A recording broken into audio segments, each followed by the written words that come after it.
নমস্কার বন্ধুরা, আশা করি আপনারা সবাই ভালো আছেন। অনেকদিন পর আবার আপনাদের সামনে আসলাম। না এসেও থাকতে পারলাম না। বর্তমান পরিস্থিতি বাংলাদেশে যেটা, সেই বিষয়ে কিছু আপনাদের সঙ্গে তথ্য তুলে ধরব। বাংলাদেশ বর্তমানে যে পলিটিক্যাল ক্রাইসিস চলতেছে খুবই ভয়ঙ্কর।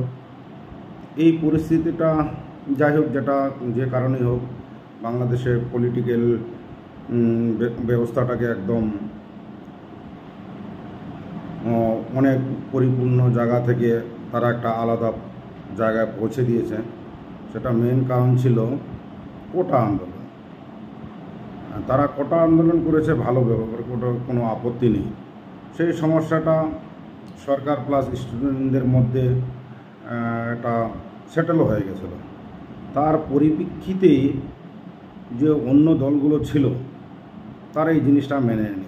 তার মেন কারণ ছিল যে বাংলাদেশটাকে সুন্দরভাবে যে চলতেছে তার অস্তিত্বটা যেন বরবাদ হয়ে যায়, তার জন্য যে বামপন্থী কতগুলো যে শক্তি আছে সেগুলো এই বিভিন্ন দলকে তারা সাহায্য করে, যেমন জামাত, বিএনপি, এখন শুনতেছি যে আমেরিকাও তার পিছনে অনেক অবদান ছিল।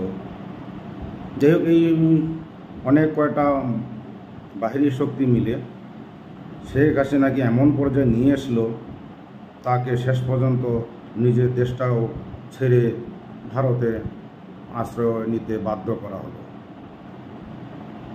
তো ঠিক আছে, উনি চলে আসছে, কিন্তু চলে আসার পর বাংলাদেশের যে পরিস্থিতি এত ভয়াবহ হয়ে গেছে সেটা কল্পনার অতীত। চিন্তা করলে আপনাদের শরীর শিউরে উঠবে। তার মুখ্য কারণ হলো যে 5 আগস্ট থেকে যে অল্প সংখ্যক হিন্দু, বৌদ্ধ, গারো, হাজং, চাকমা, মারমা এদের উপর এমনভাবে নির্যাতন চালাচ্ছে।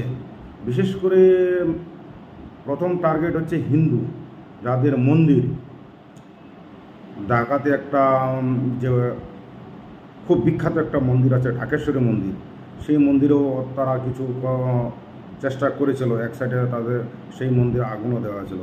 তাছাড়া আশেপাশে যত হিন্দু গ্রামের আশেপাশে যত মন্দির ছিল সেগুলোতে আগুন দেওয়া হয়েছে। ইভেন দ্যাট মেয়েদেরকে জবরদস্তি উঠে নিয়ে গিয়ে তাদেরকে রেপ করা হয়েছে, হত্যা করা হয়েছে। এই যে নির্যাতন চলছে হিন্দুদের উপর, এটা কতদিন চলবে? কেন হিন্দুরা কি বাংলাদেশের নাগরিক না? তারা বাংলাদেশে জন্মেনি। তাদের পূর্বপুরুষদের যে জমি বাড়ি জমাজমি যা আছে, এটা এমনিতে আসেনি, এটা তাদের পূর্বপুরুষ থেকে চলে আসে। এরা নতুন করে হিন্দুস্তান থেকে গিয়ে তারা ওখানে জমাজমি কিনে নেই যে তারা ভারতবর্ষে চলে আসবে। যতগুলো এখন যে হিন্দু আছে, যে 1,30,00,000-এর মতো হিন্দু, তারা প্রপার বাংলাদেশের সিটিজেনশিপ, তাদের জন্ম ওখানে, জন্মগত অধিকার, being a citizen of Bangladesh. এই জামাত যত কিছু বলিক না কেন যে ভারতে যাদের মামার বাড়ি বাংলা ছাড়াও তাড়াতাড়ি, এটা মগের মুল্লুক নয়। বাংলাদেশের জনসাধারণ এখন বুঝতে পেরেছে। দেখেছে এখন কত হিন্দু, লাখো লাখো হিন্দু এখন রাস্তায় নেমে পড়েছে। হিম্মত থাকলে এখন এসো, সামনে এসো, মোকাবেলা করো। তারা এখন সরকারকেও হুমকি দিয়েছে, অনেক কটা 8টি ডিমান্ড ডেকেছে। দেখো পরিস্থিতি কি দাঁড়ায়। ভেবেছিলে যে তোমরা একটা ইসলামিক কান্ট্রি বানাবে, ঠিক আছে, বানাও। তোমাদের যদি হিম্মত থাকে, আমাদের যদি এত শক্তি থাকে, বানিয়ে দেখো। আমাদের হিন্দুস্তান, ভারত সরকার তো কোনো হস্তক্ষেপ এখনও করেনি, করবেও না, দেখবে।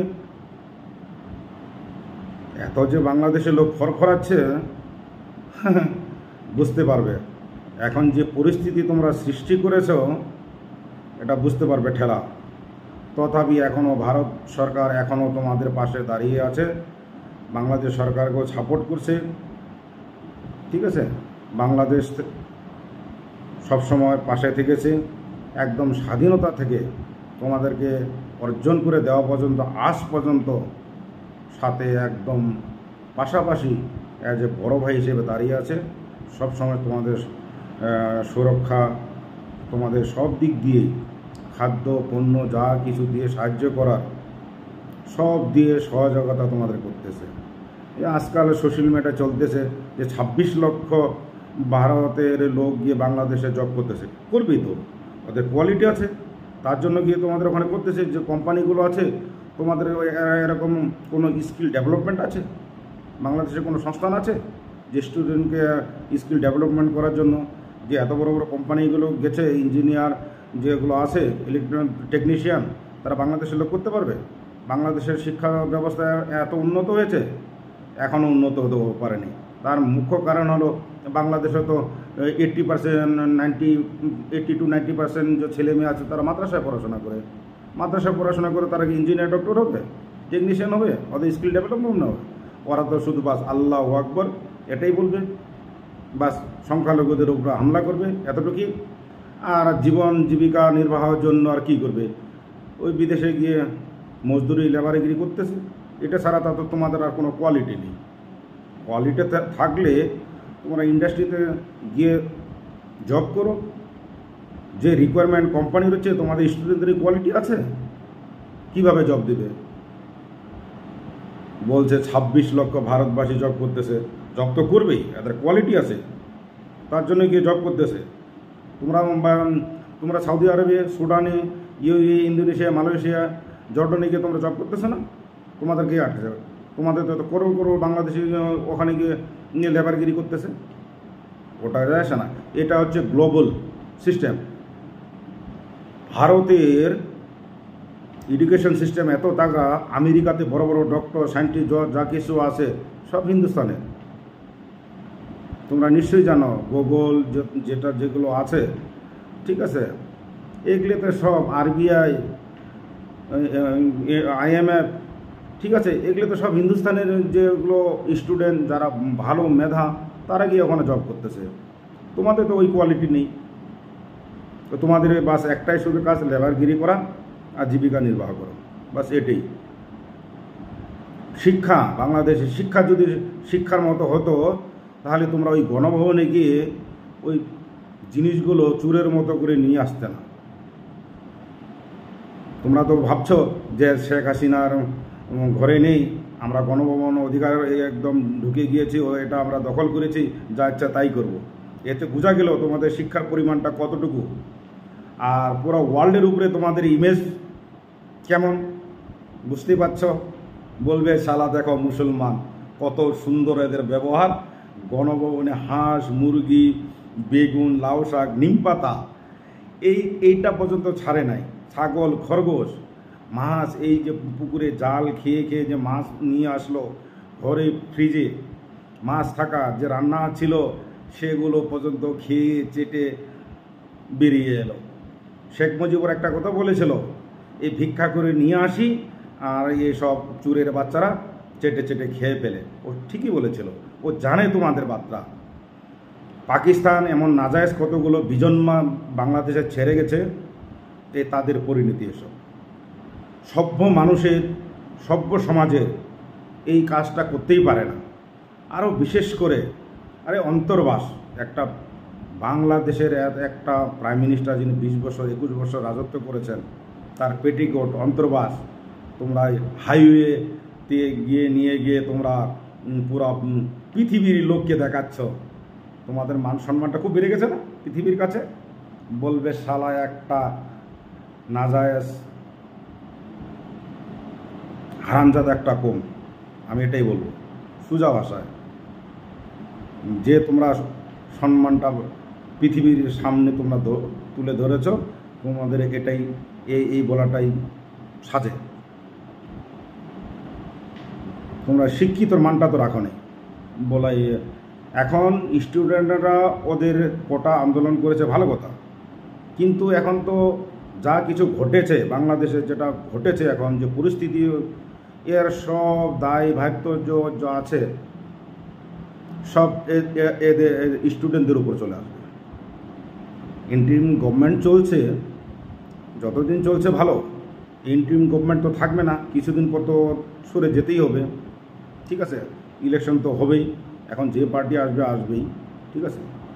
কিন্তু যে ঘটনাগুলো ঘটেছে এই দোষ পুরা টোটালি চলে যাবে ছাত্রদের উপর। এখন বাংলাদেশের চারিদিকে লুটপাট চলছে, সুযোগ বুঝে যে যেভাবে পাচ্ছে ব্যাংক লুটতেছে, ঘরে গিয়ে সোনা বানা ক্যাশ লুটতেছে, দিন রাত মানে একদম এরা ওই সুযোগ আছে কোথায় ডাকাতি করা যায় আর কিছু পাওয়া যায়। এটা হচ্ছে তোমরা তো কোটা আন্দোলন নিয়ে আর তাদের আর কোনো ইয়ে ছিল না, তাদের নিজেরটাকে দেখেছে, ছাত্রকে সামনে রেখে পিছনে এরা এই অসৎ কাজগুলো করেছে। এটা আশা রাখি অতি শীঘ্রই বাংলাদেশের পলিটিক্যাল ক্রাইসিসটা নর্মাল হয়ে যায়, নর্মাল জনসাধারণ আছে রাস্তায় ফিরে আসি, তাদের কর্মজীবনে ফিরে আসি, সুস্থ একটা সুন্দর সমাজ তোমরা গড়ে তোলো। ছাত্ররা অনেক প্রচেষ্টায় এই যে দিনটা চলে আসছে তাদের সম্মানটাও তোমরা বাঁচিয়ে রাখো, যাতে বাইরে যে সভ্য সমাজ আছে তাদের ইমেজটা যাতে না খারাপ হয়। ছাত্ররা তো ভালোই করেছিল, কিন্তু ছাত্রর পিছনে জামাত যেটা করেছে বাংলাদেশের মান সম্মানটাকে ধুলোই মিশিয়ে দিয়েছে। তো আমি ছাত্রদেরকে অনুরোধ করব, যারা ছাত্রদের যে ইয়ে আছে এখন প্রতিনিধিত্ব করছে, তোমরা এই জিনিসগুলো মনিটর করো, না হলে তোমাদের এই বিপদ চেপে আসবে, এই জনসাধারণ তোমাদেরকে আবার রাস্তায় নেমে নিয়ে আসবে। কি তোমরা আন্দোলন শুরু করেছিলে, তোমাদের পরিপ্রেক্ষিতে এইসব এখন রেজাল্ট হচ্ছে যে ইমেজটা খারাপ হয়ে গেছে, তখন এই সম্পূর্ণ দোষ দায়িত্ব দারবার সব স্টুডেন্টদের উপরে চলে আসবে। তাই তোমরা এখন সাবধান হয়ে যাও। আর বেশি কিছু বলতে চাই না, আজকের মতো এখানেই। শুভেচ্ছা রইল, শান্তিতে থাকো, এটাই কাম্য। Thank you so much.